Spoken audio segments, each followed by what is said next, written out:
India and China are two of the biggest countries in the world, with lots and lots of people. Together, they make up almost 40% of all the people on Earth. This huge number of people has a big impact on the world's economy, the environment, and how countries work together. To understand why they have so many people, we need to look at their history, the way their societies work, and how they see life in general. With that said, let's get started.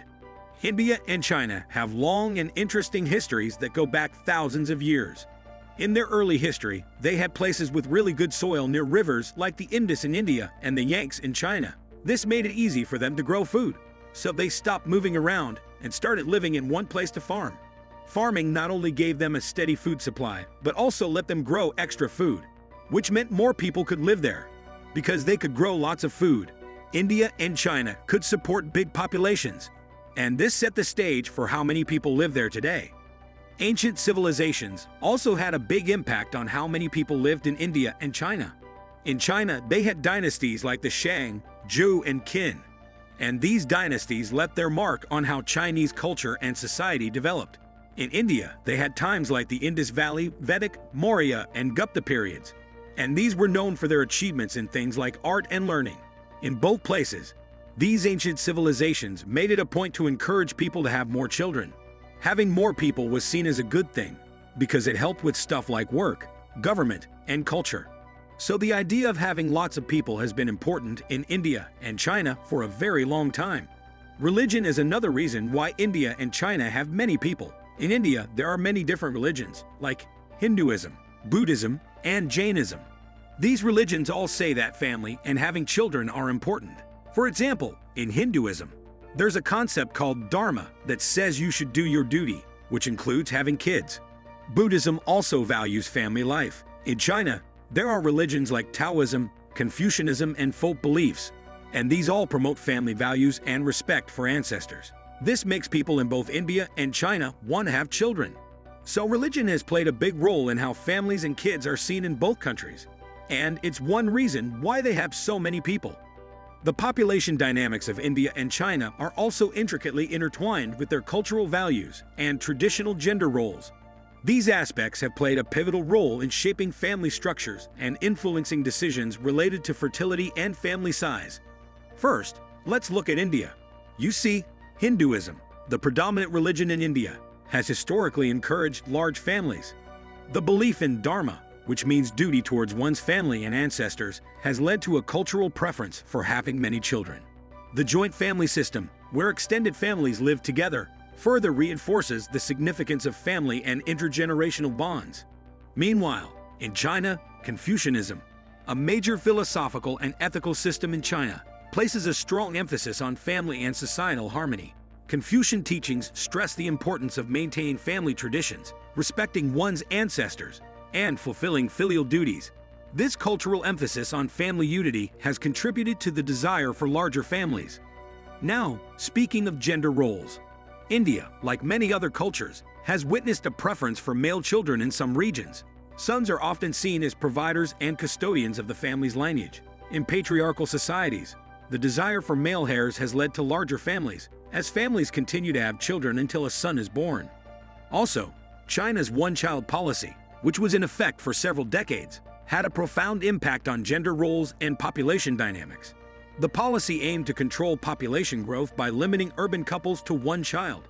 This led to instances of gender-based discrimination and the preference for male offspring, as male children were often seen as more economically advantageous. Now, it's important to note that while these cultural values and gender roles have influenced population growth historically, changing societal norms, urbanization, and government policies have started to reshape family structures and fertility decisions in both countries. As India urbanizes, there is a shift from joint families to nuclear families due to changing economic and social dynamics. Smaller family sizes are becoming more common in urban areas. Increased access to education and economic opportunities for women is contributing to a decline in fertility rates as women delay marriage and childbirth to pursue careers and education. China has also relaxed its one-child policy in recent years, allowing couples to have 2 children. This policy change acknowledges demographic challenges, such as an aging population and a gender imbalance resulting from the preference for male children. Urbanization and the rising cost of living have also influenced family planning decisions, with some couples opting for smaller families due to economic considerations. Geographical and environmental factors. The geographical and environmental factors of vast land areas, fertile regions, and the impact of high population density have significantly contributed to the large populations in India and China. However, these factors also pose significant challenges related to resource depletion, pollution, and environmental sustainability. India is the seventh largest country in the world, covering approximately 3.3 million square kilometers. This vast land area provides ample space for its population to spread out. Regions like the Gangetic Plain, with fertile alluvial soil and a reliable water source from the Ganges River, have supported dense populations for centuries. Similarly, India's diverse geography, from the Himalayan mountains to coastal plains, offers a range of habitats for human settlement. Similarly, China is the third largest country globally, spanning over 9.5 million square kilometers. Its extensive landmass provides room for its substantial population. The North China Plain, with its fertile soil, has historically been the country's breadbasket, accommodating millions of people. The geographic diversity, including deserts, plateaus, and vast coastlines, contributes to the nation's population distribution. While the extensive geographical expanse can accommodate sizable populations, it also gives rise to notable environmental challenges due to the density of people in specific regions.